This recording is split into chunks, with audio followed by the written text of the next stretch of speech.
I'm Shotzi Blackheart, the ballsy badass, and you are watching the Untitled Manny and Marcus show. Remember to like the video and subscribe. Ow, ow, ow!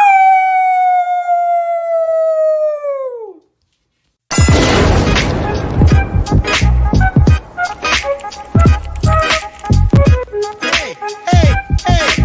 Oh, check out the Marcus head, man. He should. I hate you both right now. You guys are ridiculous.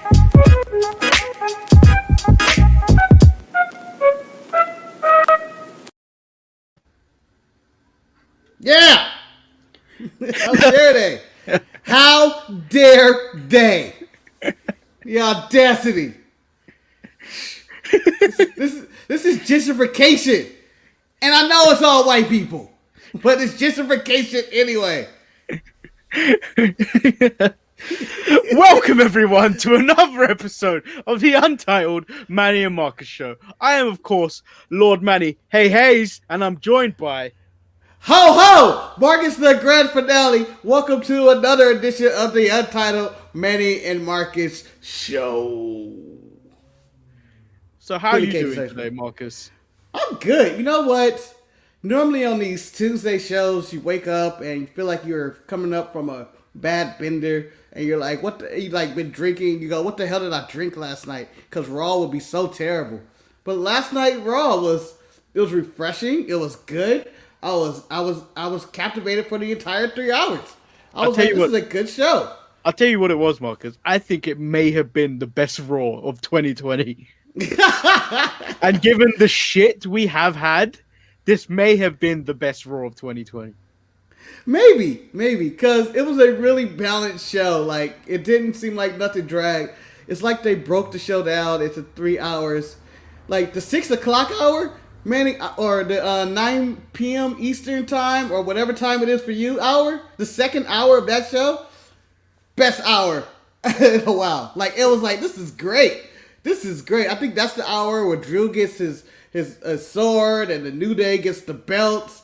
Or they fighting the Hurt Business, and it was just a really good hour. And I went, wow, that sold. It was a good show. I don't even know. I mean, spoiler alert, I like the show.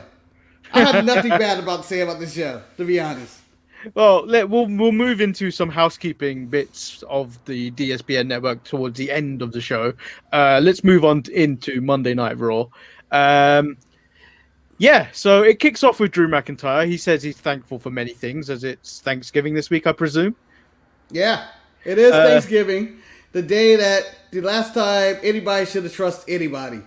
Where the Americans slaughtered the Native Americans, or, the Europeans, the colonizers, decided, let's have a meal, spread our disease. I mean, it's fitting that we have this COVID going on right now. Considering that's pretty much what was going on at Thanksgiving. It's like, let's spread diseases, guys. Woo! So Drew said he's thankful for many things. Many, including the doubters, which he likes to tell them to read between the lines. Drew says he paid the head of the table a visit last week to let him know he shouldn't concern himself with Randy Orton, as he will be WWE champion. But Roman didn't care about either himself or Randy Orton. He only cared about himself. Roman has put himself on a pedestal so high above everyone else that the rest of them look like ants. Roman has also got his head right up his ass. He does. Apparently he does. That is a fact. Roman has his head up his ass right now. He's been doing yoga, stretching it out. It's really good, really impressive. So the next bit I couldn't take seriously because I immediately thought of one man when Drew said he would win back the WWE Championship, go to Survivor Series, climb up that pedestal, and claymore Roman back down to earth, and he is going to humble that man. And there's only one. The moment you mention humble, I can only think of one man, and that man is the Iron Sheik. Oh! Hey, we'll humble you, Hulk Hogan, you garbage, you piece of trash. Hulk Hogan, you jabroni. I will put you in camel clutch, break your back, and make you humble. I feel like wrestling doesn't celebrate the Iron Sheik enough. I feel like he was one of the best villains to ever grace the screen. Like, he just There was nothing likable about him. And even post-career, post-Iron Sheik, is still doing a persona on Twitter and just, I don't know. I love the Iron Sheik. The Sheik. He's honestly the best. He's one of the best, like, of all time. Like, maybe even the best. As like, legends at Heel go, Con, he's there. As legends go, I feel like he's a guest speaker. Yeah. Guest speaker and honoree. 5-time Heel Con champion. An award winner. Lifetime Achievement Award. Iron Sheik, who decided not to show up to this event. Because he's that hellish. So what do you make of Randy Orton in this promo where he says he's been fined and suspended more than anyone that's ever been signed to the WWE?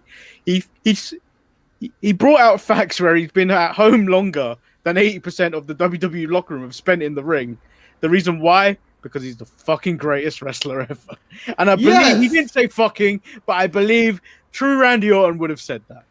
I 100% agree with you. I believe that this was, a lot of times when we hear these promos, like, you want them to not be the censored version. Like, I just want them to go full HBO one time, just be like, I'm the fucking greatest wrestler of all time.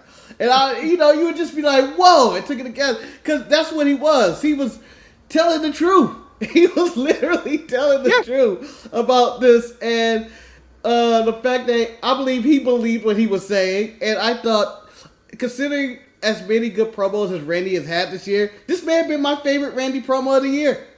This was him naked, stripped down to his bare core of who this man is and been his entire career. And it told the story that I am not a good person, but I am the best. I don't know. I feel like his work with Edge was probably far better than what he did yesterday. It may have been. But I agree with the sentiment that, like, this was true Randy Orton. Yes. He went full Orton.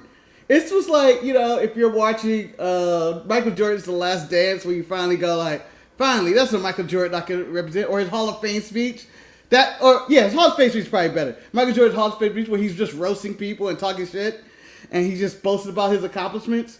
That's what we got here for Randy Orton, talk about, like, it don't matter what I do, doesn't matter what I've done, I'm still the champion. I'm the best. I'm the greatest of all time. And the reason that I was allowed to get away with all this dirt throughout my career is simply, I'm the greatest of all time. And you know what? I respect that. Yeah. Is he the greatest of all time? It's still to be a debate. Shut up, Siri. And then I feel this is the weakest part that came out of this like opening segment was when The Miz came out saying that The Miz can change everything by cashing in Money in the Bank tonight. And Drew is the only person that hasn't come to terms with it. I didn't think The Miz really came off very strong in any of this. Like, I think The Miz has been overshadowed by both Randy Orton and Drew McIntyre at this point. Yeah, and even Morrison in this thing. Because Morrison came out in that suit, which he never wears a suit. And I was like, oh, Morrison's in a really nice suit. And I think he may have outdressed The Miz today. Yeah. And then I don't even know if this was the part or that later on when he was talking about when he water under a bridge and he was saying some stupid quote. I can't remember. That was when he was trying to avoid fighting Bray. Yeah, and he's like, it's like water, man. We just flow. And it's like, what? I just go like, what is he talking about? Yeah, but I feel like The Miz was overshadowed, and I didn't need the tease of the Money in the Bank, but I understood why they did it. They wanted people to think that there's going to be a cash-in tonight. Either they're going to change hands via a regular match, or it's going to be a cash-in change hands. Either way, the idea was to try to keep people to view it for all 3 hours. Well, I think that they had to add that added point where I think it was when Randy Orton was either talking to the blonde lady or Charlie, where they were trying to get an interview from him, and he was like, not now. I've got too many people to worry about, and I hope you better not be one of them. Yeah, one of the greatest. I love that. That was probably better than the promo to me. It was cruel, unnecessary. It was Charlie Caruso, and she goes up, Randy, how you doing about the match? And you can just see him just tying his tape, going like, do you really want to distract me right now? I got a title match. I got The Miz to worry about. I got the Fiend leaking on my shoulder. Don't be another distraction, because I'll beat your ass too. That's all he said with his eyes without saying it. Like, he has no time for this bullshit. No games. So after this, we get, I think, probably the worst thing to come out of the Raw. of Raw, this episode of Raw, when the whole episode was good. It was it's the 6-woman tag match with Dana Brooke, Mandy Rose, and Asuka versus Nia Jax, Shayna Baszler, and Lana. And backstage we learned that it was Lana's idea for this match, and then Nia Jax warned her not to tag herself in. Yes. I know you consider this the worst part. I enjoyed this. I honestly am enjoying the story they're telling with this. And I enjoyed the workaround even of the match. Mandy was hurt last week. They were able to find a way to injure her this week without actually doing anything. Like, she didn't actually have to take a bump or anything. She just got written off. And, she looked like she fell pretty hard, though. Yeah. She did. But you know what? I believe she's okay from it. She didn't die from it. For those who don't know, she was injured by jumping out the ring last time, but Nia Jax is getting all the blame for it. So I'm going to extend the Nia streak to still about 9 or 10 weeks of no incident. So, yes, on Saturday you said it had been 4 days without incident now. Technically, they re-injured Mandy Rose. Story-wise, does this count? No, because that was Shayna that did it, right? It was Shayna that took her out. Oh, was it Shayna?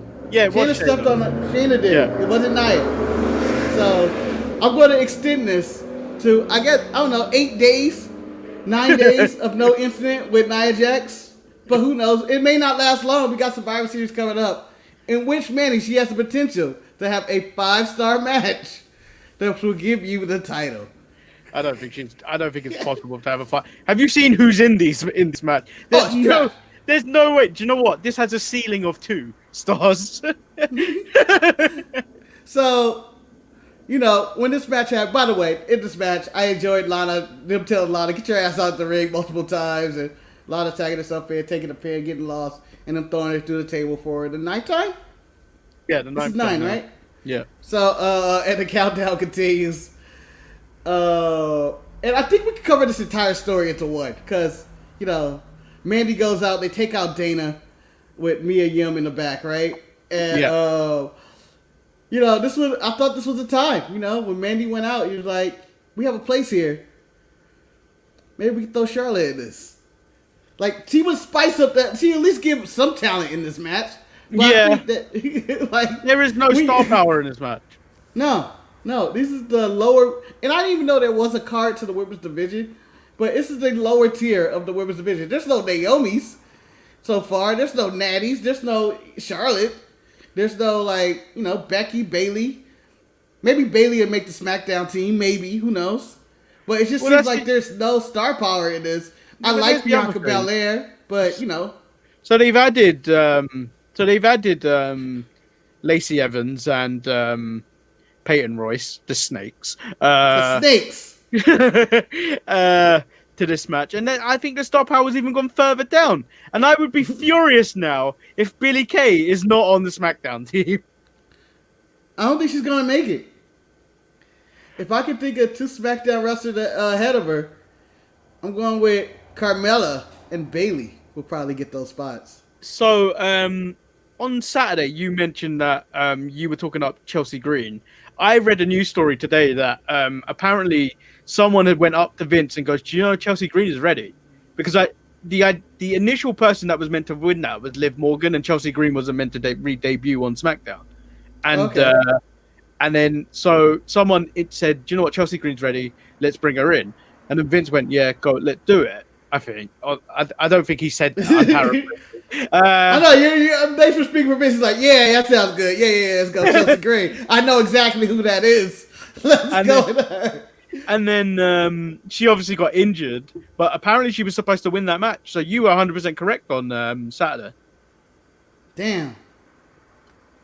Son of a bitch. I hate when I'm right. I know when I'm right, but I hate when I'm right. Because it's always the worst possible scenario. So, so we go backstage where AJ's having a little promo with his team. They're going on about the team names, the nicknames again, or the code names. And then Riddle wants to give the Giant one, and then AJ was like, "Don't even look at him," and all this jazz. This was a really bad kind of spot. All the Team Raw, Team SmackDown stuff, I really am not enjoying seeing. Okay, so this part I actually enjoyed, this little segment. But not because of what it was. It's just little things of Matt Riddle touching Sheamus, and Sheamus with the get the fuck off me. Kind of keep jerking him. Like Sheamus' reaction to Matt Riddle, it's just, I really hate you. And I feel like that would be every single person's reaction to Matt Riddle if he was hanging around you and you were like, I have to hang around this guy. Yeah. Fuck away from me, man. And then the fact that it ends with AJ throwing tiny shirts that I go, these shirts aren't fitting none of these big dudes on his team. like that made me laugh. And then the fact that they asked him, what's your nickname? And the dude, and then he's like, he started talking. And he goes, you can talk? And No, he goes, I have so many questions. The thing away. I found that most people, and I think listener Levi will claim racism over, was the fact that AJ went, I didn't think you could even speak English. It might have been. And then the guy went, you never asked, which 100% is like, you don't ask if, you're not going to tell everyone something if you don't ask. Yeah. You never asked. And it was just, when AJ looked at him and said, I had so many questions. And then later in the night, AJ actually, he says his name, and it's not the original name. I think his name is Jordan something. Something with a U. You grind it? Something like that. I forget. And when he's like, I think he said his name is Almas. like, and I was like, that's his name? It was just a pass away thing, and I went, let me rewind that. And yeah, I think it's Almas or Albus or something like that. Or Amos. Something like that is his name. And I was like, I guess that's his name now. It's not, why not just Jordan? That sounds like a better name. And then, so we get the Firefly Funhouse segment. And the only funny thing to come out of this was when he was asked to spell jackass, and he spelled it The Miz.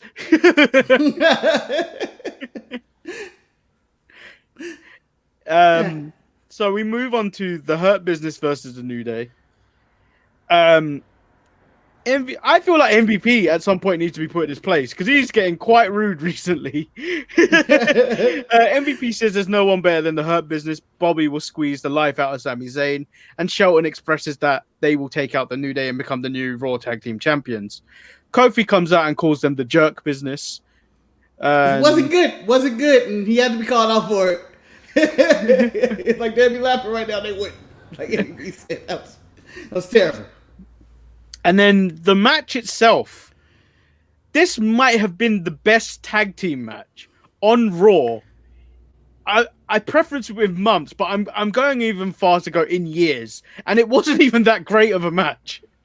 Oh what? Oh, you underrated this match. No. For a Raw match and it being a tag team on match, it was great. But compare it to every other good tag team match this year, it's not on that level. Yeah, you got a point, Manny. You know what? I was going to 100% disagree with you, but you got a point. You know, I thought the Street Profits had some solid matches this year somewhere. That may have been last year. I don't think the Street Profits had a good of a run because they were consistently feuding with Garza and Andrade for what felt like 6 months. Out of there. Yeah. I think they had one with the Viking Raiders that was actually a good... No. Those were comedy matches. No, I think they had one good one before they went to the comedy routine. Because I feel like since this year, it's all about how high Montez can jump in that frog splash. Because other than that, I don't think they've had really good tag matches on Raw. Yeah. To say the least. You know what? You have a point. I think you have a point. I think they have some solid ones, but nothing compared to this one. This is probably the first one in probably years. And this was a really good tag match. I was really happy to see everybody involved. Just like everybody seemed to get like a moment or two or a spot. Yeah. And it had that consequence, and I didn't know who was going to win. The fact that there's probably that wanted the Hurt Business to win, but I still wanted to see New Day and the Street Profits have their match. Yeah, no, that's the thing. I wanted that match, and I was just like, I would hate so much right now if the Hurt Business won this match because it would change the Survivor Series match completely. Yeah. It would change it, and I'll be like, no, I want New Day and the Hurt Business. And, I want New Day and the Street Profits. It seems like that makes the most sense, and they're not on the same brand. It's something that we probably will not get again because they're both probably going to be baby faces throughout their career. I mean, I see no reason for them to ever turn heel either way. Yeah. At this point, so it just seems like that's almost a dream match to an extent, and that the Hurt Business can fight either one of these teams at any given time. So when that was threatened, that's where I feel like I had more on the line than the tag team titles. It was that extra bit of like, oh man.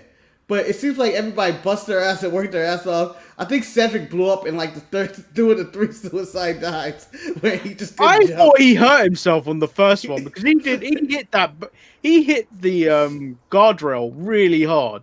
Yeah, he missed, or Kofi missed, or someone missed, and he hit the guardrail. He gets the second one, and I go, oh, that was a good one. The third one he completely missed because he messed it up by reaching for the tag at the same time. Yeah, he was reaching for the tag. He stumbled, looked like he got tired, and tried to jump to the bottom. And he's just like, ah! Like when they even did the replay, they couldn't show it again. Like they were like, let's not show that third one. Even the first one was completely missed. They were like, let's show that. The second one, good. The third one, let's pretend like that one didn't happen because he fell. He fell down. Oh.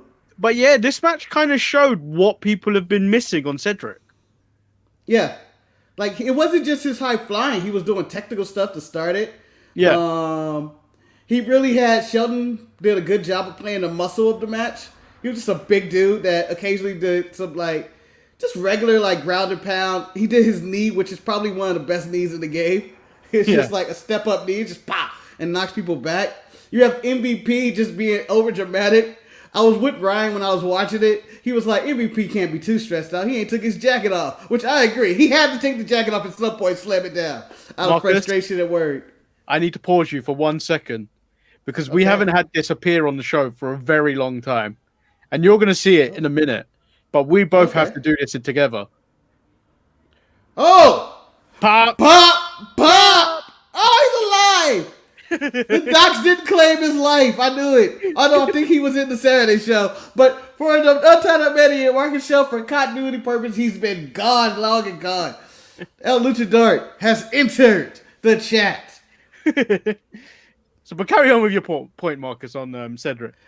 Yeah, Cedric, I think everybody out there, I thought this was a world-class, well-performed match. I think it went about 20 minutes or so.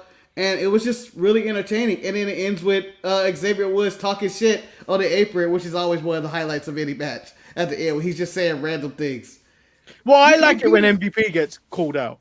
I enjoy it quite a lot. Because from what I've seen of him on TV, and this is the reaction I feel I'm meant to get, he is a dick. Yeah.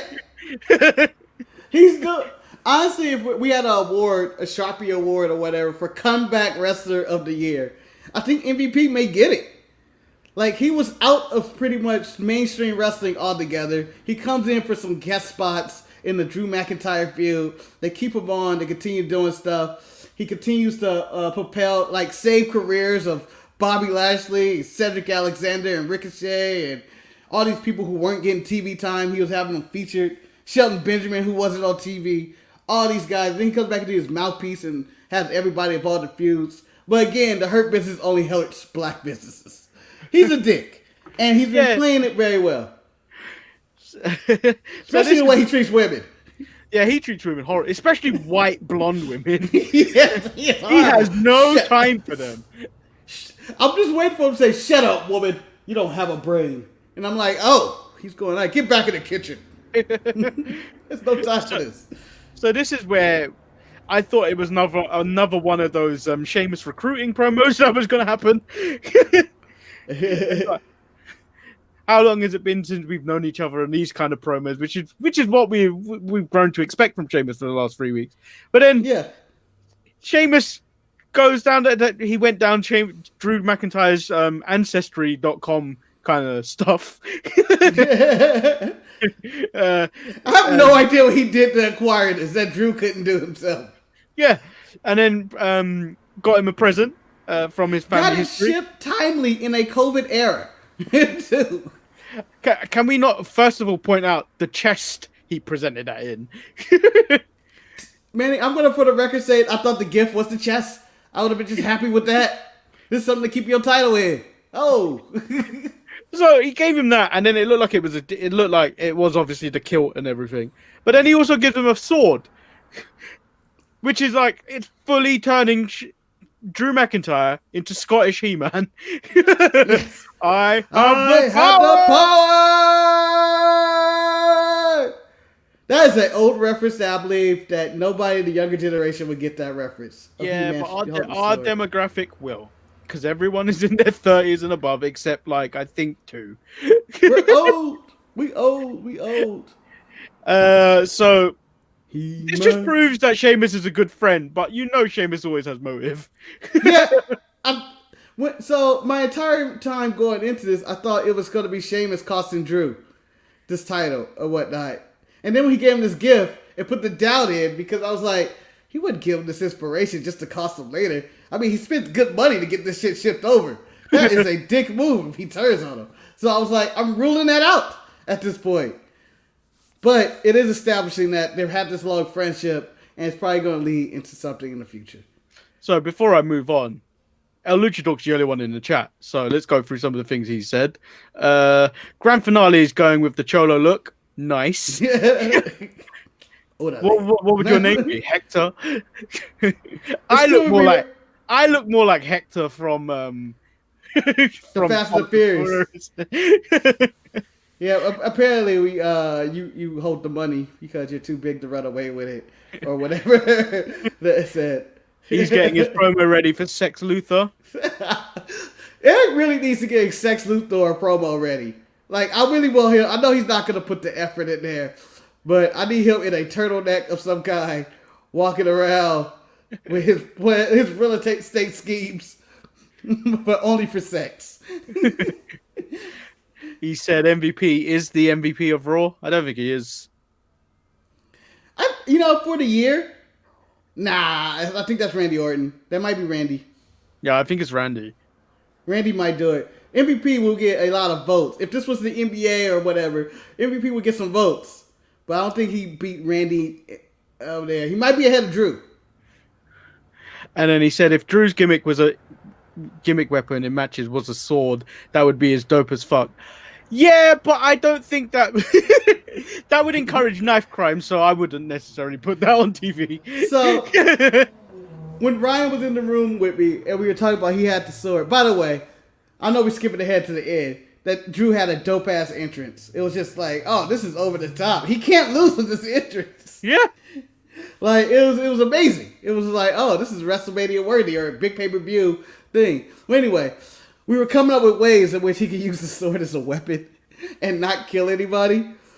There's no way you could use that sword. We were like, no, see, I have an idea in which he doesn't have to actually land it, per se. But if they went behind the barrier and Drew tries to stab him and they stab the barrier or something, or he could just whip him with the sword, as they did in Zorro or something. Just be like, I slap you in the back with the sword. I don't cut you. I don't stab you. I whip you in the back. Do you know why I never want another sword to ever appear on Raw? Because it will erase my favorite, one of the best Raw moments on TV. Choppy pee pee. The greatest sword of all time. Yeah, you can't. I know. You can't. I can't ever take another sword gimmick ever. It was a Arturo Hanzo sword. Get ready to chop off Val Venus' penis. Greatest segment of all time. So moving back into where we were, Team Raw: Riddle, Sheamus, Strowman, and Keith Lee versus Retribution. Retribution get another win. I was happy about this. Did you one see of a few? Did you see it? They hacked the WWE Twitter feed, and they actually gave some more of their story. I saw that, and then there's also another Twitter account. I can't remember which one it was, but it's the one. It's one where it's basically the SmackDown hacker, and then it's got all this weird text that all the which Mace and all that were using. It was Mace. It was Mace. and he was like Retribution haters, starter kit. He had one, and it was neckbeard, single, negative Twitter comments, and a Bullet Club shirt, and I died laughing. And I was like, yeah, that's pretty much it. Retribution online is greater than Retribution on TV. But every time they win, I feel like they do get some momentum. And there's stuff there. I think there's something there. Like when I was watching Mace and T-Bar, a.k.a. Dijakovic and Dio Madden, team up and do some tag team moves, I was like, they're a pretty good tag team like this. Well, they're getting better. They're getting better as time goes on. Yeah, I think they're finding the chemistry. I mean, they were all just thrown together in a makeshift team. And I think it was good here. I think the problem was it was rushed. And then it dragged on because they didn't have any idea where they were going with it. Yeah, they didn't know who the parts were. Like, these guys look nothing like the guys jumping on top of cars in the Revolution. They still don't even have all 30 members of the people who are around. Retribution was the reason for the Kobe spread the Performance Center in the first place, probably anyway. Go ahead. So, I'm going to include the Nikki Cross bit with the Miz match. So I'm going to move on to this bit first. So Jeff Hardy is pissed because there are wanted pictures. Yes. And I'm hoping someone wasn't dumb enough to call 555 Amen. I'm sure there were. I'm sure you could actually probably get something out of that. I wish it like he even has the extension 2636. Like, I'm hoping you get something out. Hope you get something out of that. And I don't know. I enjoyed the whole him grabbing Elias Beard and threatening his ass. I'm gonna go to jail tonight if you keep posting telling people I ran your ass over because I didn't do it. I'll prove it innocent. Sheamus is here. He's clearly the guy that did it. Sheamus is here, and not only is Sheamus here, he's giving people weapons. Yes. Come on, fella. So it's The Miz versus Bray Wyatt. The Miz tries to talk himself out of this match, where Alexis Bliss comes out saying he said no. But prior to this, Nikki Cross is determined not to give up on Elektra and must get her away from the Fiend. So Nikki is now begging her to stop and leave him. But gets a slap for her troubles. A pretty shitty one as well, because that didn't connect really as good as it could have. Yeah. I mean, she deserved that slap, though. She deserved that slap. Like, she needs to stop. He needs to stop. Well, let her be happy. She seems happy. She should have stopped in the first place when she made the ultimatum, and the ultimatum was passed on. You weren't selected. Yeah, it's like, you're done. It's over. Like, I didn't even have a second thought. Like, it didn't even cross her mind to stay with you. Like, mind your business. Mind your business. She doing her things. Like, to me, this was somebody going like, she's at work. Alexa's doing her job. She's at work. And then a friend comes up and bringing some drama from outside of work into the her workplace of business. And that's what Alexa said. You come into my workplace right now and bring this shit to me in public? Bitch! I told you shut up. And then I love how Bray doesn't have to get the Fiend involved to face the Miz. Like, as Miz is just like a mid-level enemy. Not even mid-level, like starter tier. Okay, so what was your thoughts on this match? Bray Wyatt versus The Miz. The only thing that stood out was when Alexa Bliss dove from the stairs, landed on Morrison, and they both went over the barricade. I think that's the most athletic thing I've seen Alexa Bliss do in her career as a WWE superstar. You know, when she was doing it and jumped, I was like, was that a stunt double? Yeah, I thought it must have been a stunt double. Because there's no way, from what I've seen of her, has she ever got that much air before. Like, I've seen her do that Twisted Bliss thing, but that's already coming from a height. But she was coming from like almost the same height as Morrison. Because if she stood on the stairs, she's the same height as Morrison. Yeah, and she just flew through the air and they flipped over. And I was like, that might be the most iconic, crazy shit that she's ever did. I was so happy with that.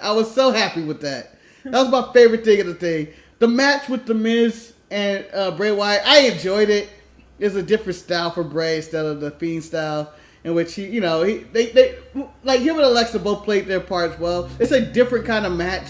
I don't think most people would enjoy it, but it was a different kind of like. This is more of his style. I was for this. Like, it was a nice combination match. I'm just psychotic. They were all psychotic. Yeah, and then obviously we get to Drew McIntyre versus Randy Orton, where this match was given so much time, like like the Raw Tag Team Championship match with New Day and the Hurt Business. This was given time. I remembered watching the video. I obviously downloaded it and watched it this morning, and it was based on TV time. It was about 25 minutes. Yeah. And it was like a pay-per-view quality. It wasn't WrestleMania quality, as everyone was saying. On paper, it sounds like a WrestleMania quality match. But what we got was like a backlash or kind of maybe pay-per-view. SummerSlam. Maybe a SummerSlam. And then kind of deal. Obviously, Postman Pierce comes out and tells Orton as he was trying to leave that this is now a no count out and no DQ match, which which made this match take an interesting turn. Yeah, now there were tables and chairs and shit, and it went against Drew. Yeah. The thing is, my only problem with this, and I wasn't a fan that they went to the weapons and all that in the match and chairs, was that Drew McIntyre earlier in the night was saying that this is us without the sell, without the gimmicks. It's just us having basically a wrestling match. And that's what he says at the beginning. And then about 3 or 4 minutes into the match, do what you want, man. Just fucking go through the table and everything. Yeah. And I just feel like it didn't need it. I feel like they could have had a straight up wrestling match and I still would have been interested. Like, because even after they did the chairs and the tables and stuff, it went back to just being a wrestling match. It was still enjoyable. Yeah, it was. I feel like this was a really good match. And, in history where we talk about Raw going into a pay-per-view, like the go-home show, it's never been strong. This is probably the strongest it's been in a very long time going into a pay-per-view. And, this show made me excited to go into Survivor Series because we're getting Roman versus Drew. And I feel like that is a match where we're not going to get the most out of them, but it's the first chapter of something that could be great. Yeah, I feel like it's going to be a really good match at Survivor Series. And I do see the cash-in happening that night. Like, I'd rather see The Miz cash in on Drew than see him cash in on Roman. Well, this is the problem I have. Randy, I mean. So. I think this is going to end up being, like, really quick title changes then. So, like, Randy's obviously lost the title already. If he cashes on Drew, that's 2 title changes. And then this is obviously going to lead to The Fiend taking this off The Miz to go full circle on that storyline. There may be some side quests in there. As Pat McAfee said it best, The Fiend is going to torment Mrs. Dumb Kid.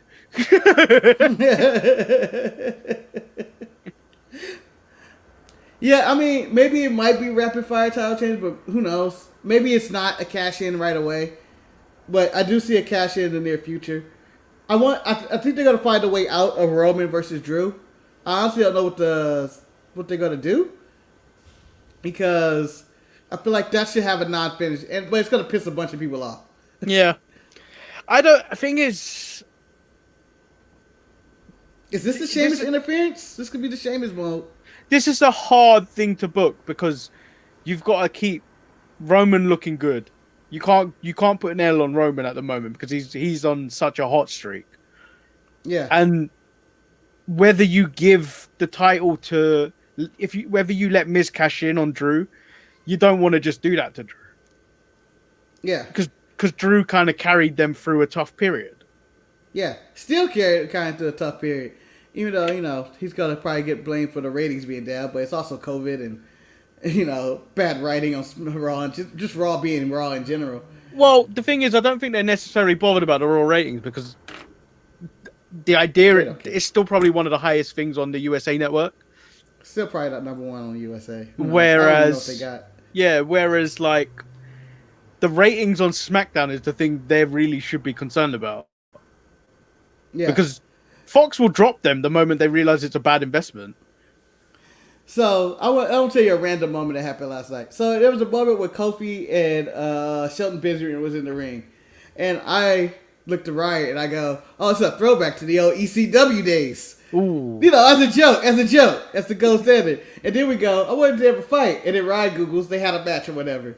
And so this brought me. I was like, I wonder what that show was considered an utter failure. I wonder what their ratings were back then. So I go look it up. They were getting 2.7 ratings. What, Raw or ECW? ECW. Jesus, and what? So you're telling me now that AEW and both NXT can't even scramble for those types of ratings? Yeah, and then when it was dying, they were doing like 1.6, 2.0, and stuff like that. And I'm going like, this show is considered a fucking failure, and it's killing AEW and NXT in the ratings, and even Monday Night Raw. Well, the thing is, TNA in its heyday was still getting better ratings than both NXT and AEW. Yeah, it was just like, oh, this is not. It's just a different time. I'm assuming. Yeah, that's all it could be. Just a different time. But I was actually flabbergasted, going like, oh, I thought this was doing like the hundreds of thousands. But times are different. But yeah, it was an excellent main event. I enjoyed it. The entire show was good. I felt like they had to do something. I don't know if it'll be consistent, like if they can keep this up. But there was no nonsense on there. You know, it was a no nonsense show when the 24/7 title wasn't featured at all. Yeah, I completely forgot about that, to be honest. Yeah, I thought the third, like we went from the first 2 hours, and I was like, this is a solid Raw. I was like, but here comes that third hour. Where it's just nothing, but we got third hour was strong, to be honest. I felt like the third hour was the strongest it's been for a very long time. Well, this was the third hour. The third hour was, I think, Bray and Miz, and then Drew McIntyre and Randy. Yeah, so it was the strongest it's ever been. And they had that video package in between, and the long Drew entrance, and commercial breaks in between, and they really filled that hour. And I was like, that's a strong hour. I wish they booked every show of Raw like that. Just take it hour at a time. Don't try to overfill it. We're gonna have this hour is focused on this feud and whatnot. This hour is focused on this, and this is focused on that. And you have 3 hours. You can stretch things out with entrances, commercial breaks. Maybe some matches go long, some go short. Just book it as each separate show. Each hour is a separate show, and we're gonna focus. This hour is the tag team title hour, in which we're going to give it to the New Day and whoever they're feuding with in the Hurt Business, or, whatever the case. It's really, and then next week you can filter in Jeff Hardy and Elias, or the 24/7 title. Well, that was good that they kept kind of the story elements that they want to carry on over, like as just backstage, and they weren't long, they didn't drag on. So I think that this episode was definitely just to fill in places for Survivor Series, which was the correct thing to do.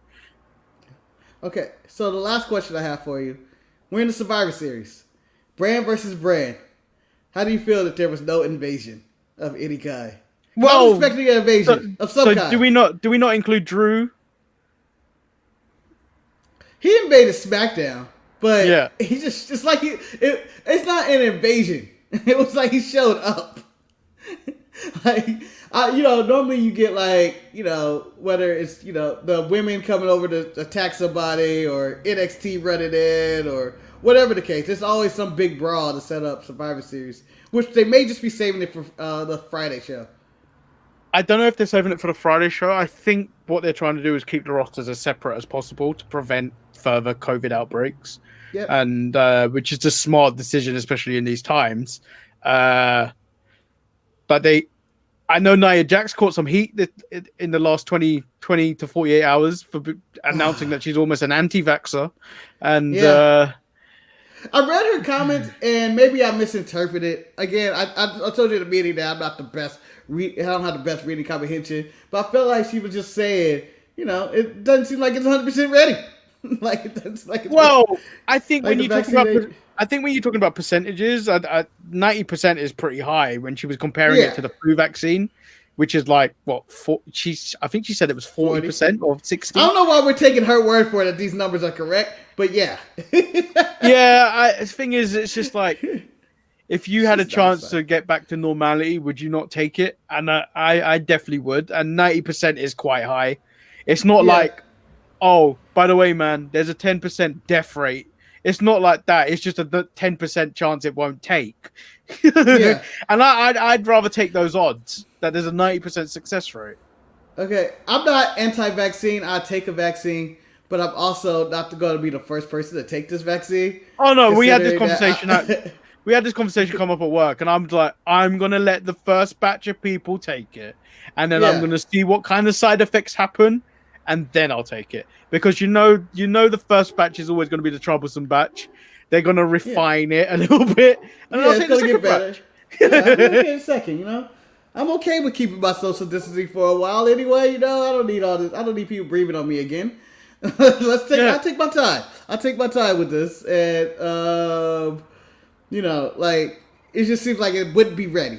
Like, I don't know. I don't trust the Trump administration anyway. He's half-assed his job since he lost. So, like, I don't trust. What you're saying is quite hurtful. Her fat ass needs to get vaccinated. She would probably botch the vaccine anyway. Somehow Nia Jax went to go get vaccinated, and somehow the doctor died of COVID-19. Don't know what happened, but Nia, it's your fault. You injured that doctor. And then he's also said, what what if the vaccine made her the best wrestler of all time? That would be scary. She's like, whoa. El Luchador, there's also a 10% chance that she may become even worse than she currently is. Again, I don't know. This, by the way, the Shayna Nia pairing, I actually enjoy. I don't know why. And it's the fact that I feel like she's been very tolerable in this feud. That they just walk around talking about, we're the only people that matter on this team. It don't matter if Peyton versus Lacey Evans, Lana, it doesn't matter. All you need is us two, and we win. There's nobody else in that other team that can stop us. And then I was like, you know what? That makes sense. And I think that was Shayna Baszler that said that anyway. But Nia being there, I feel like it's working. I feel like it helped. It makes her more tolerable. So this was an entertaining episode of Raw. Now on to some housekeeping elements that we need to cover in the lead up to housekeeping? In the lead up to Saturday. So Saturday will be Eric's last show for as he goes on hiatus for a bit. But the show will go on. It will be it will be the extension of the Untitled Manny and Marcus show on a Saturday, where we cover SmackDown. We may even cover NXT UK. We may. That's a lot to ask for me. We may, but we may not. So don't get butthurt if we don't. Maybe I'll sprinkle a little Impact in there. Probably not. We've got some other things hoping to come down in the pipeline. If you want to be part of it, just let us know. Shoot us a email. We'll carry on checking the email. thesharpshooters@gmail.com. We won't check it as much. So if you can find me on socials and all this other stuff, it's best to get me on there. Or just leave a comment under this video right here. Yes, down here in the comments section. Just let us know. Just leave the comments, and we'll answer it there. We've got ideas for top fives if you want to be part of those. I've written a very extensive pro wrestling quiz. I am calling it the greatest wrestling quiz ever 2020. Woo! There it is. No hyperboles. No humbleizations. I don't even know if that's a real word. But this is the greatest wrestling quiz of all time. I haven't even seen it. I don't think. Well, Marcus, I tested one question on you and you got it wrong. Which means that it could be wrong. It could be a bad quiz then. If I got it wrong, it could be a bad quiz. And I watched so much wrestling in the last month to write this quiz. And if you want to be part of that, again, leave a comment down below. We've already reached out to a few people that that we want to be part of the quiz. But if you wanna check it out or be part of it, just let us know. We intend to record it just before we take a break at Christmas and release it around that time. Yep. So send us in your top 5. Also, send us in an email or comments your top 5 favorite wrestlers, top 5 favorite matches, because we're gonna put it in a list. We're gonna do it all, and we're gonna list it out and figure out what is the greatest match of 2020. As a dog shit year this has been, we've actually had a lot of really good matches. 2020 has been pretty decent for wrestling, given how many good callbacks we can have this year. Like the instant callback is the most recent one, which is Walter versus Dragunov. But there's been quality matches throughout the entire year, like the tag match at the start of the year with Kenny Omega and Adam Page versus the Young Bucks at Revolution. Yep. There was a few that happened. I quite liked at the beginning of the year, the Mustache Mountain versus DIY. Oh, they were still a thing in January. Yeah, that was still a thing. Before, allegations and COVID. Yeah. I don't know if they had allegations, but the entire NXT UK seemed to have it. But, there's been a few. Well, you had Worlds Collide, Pat McAfee versus Adam Cole, which is not probably match of the year, but it was a really fun match. What I'm going to say for top 5s, I would say rank the top 5 cinematic matches. Don't include cinematic matches into your top 5 unless you really think it's one of the best matches of the year. What? I was got Stadium Stampede. Well, I don't think the Stadium Stampede counts as a cinematic match. I feel like when Matt Hardy starts changing identities as soon as they drown him underwater, that took multiple takes. Therefore, cinematic match. Now, here's a controversial one. It's the greatest wrestling match ever considered a cinematic match. Yeah, because it had multiple angles and it was taped. They had like 2 reshoots though, but it looked like they played it all the way through. I would consider that a cinematic match. I wouldn't want to call it that. I don't want to call it that. I feel like it was a real match. Because you got to also remember there's also the Johnny Gargano versus Tommaso Ciampa. Yeah, and then where Triple H was sitting in the corner like, what have I got to do with these kids? Yeah, the Cameron Grimes and Dexter Lumis when Lumis had kids. What else? There were so many cinematic matches this year. It's ridiculous. But my top 5 is pretty set on those. I think I had a short list when we were originally going to do this when the first hiatus happened. But I've written my notes for this one. The only thing that's going to be rejigged on that is Walter versus Dragunov is making that list. Yeah, they're making my list too. I don't see no way. But I have little gems in there. Like, there's so many matches that I'm like, the Fight Pit happened this year, which I fucking love. I forgot that completely happened. Oh, see, that's not top 5 worthy if you forgot it. You can't love it. No, the thing is, the fact that you reminded me of the fact that Kurt Angle was also in that match. I forgot he was in there. And I forgot he was in there. When I think it was it Matt Riddle when he kicked out one of Thatcher's teeth, and then he had Angle holding it to the camera, looking all confused, like it's a tooth. You guys want to take this? You want to take this tooth? This beautiful tooth right here. If a man ever looked like he was on drugs, right there was Kurt Angle. I mean, I don't know. There were just so many matches. I mean, Sasha, Bayley, whichever one. Great. But I wouldn't say, probably wouldn't beat out anything. Also, I will know if you've been a mark and gone onto one of the internet wrestling databases and then picked like the top 5 Meltzer rated matches, you will be eliminated. Because for me, the Meltzer rating doesn't even count in these matches. I don't care what Meltzer has, for the simple fact that I'm just going by, if I can't remember the match, it couldn't have been that good. I mean, it could be great, but if you don't burn in my head, let's say like a Roman and Jey Uso, or Kota Ibushi and Okada.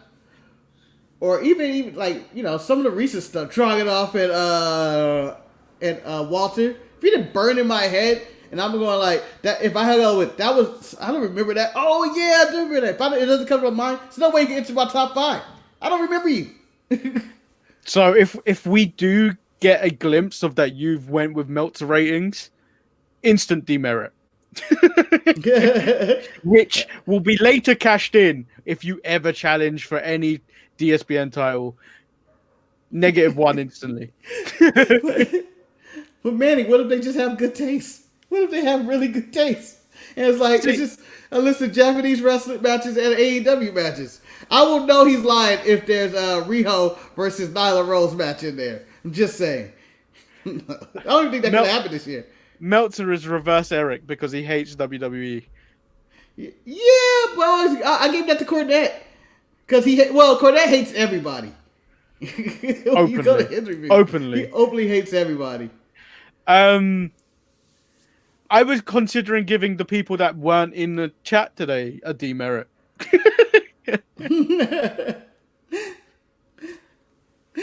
That even goes for E-Mold. That goes for Wes. That goes for the Jizz Man. Jeremy Grunchmurph.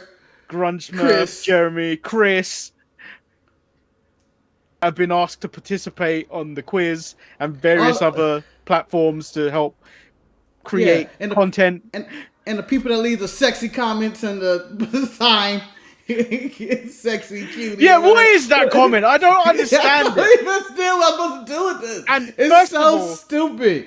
Which one of you is sharing the show on a sex site? And I don't know who it is, but I want to blame someone, and I'm blaming El Luchador. It must be Sex Luthor. It must be Sex Luthor. Because there is no reason for these weird comments we're getting. The sex bots. Like, why is this happening here? Like, I don't see. There's always hello boys or sexy chat 01452 or something along those lines. Like, what? Is this the time?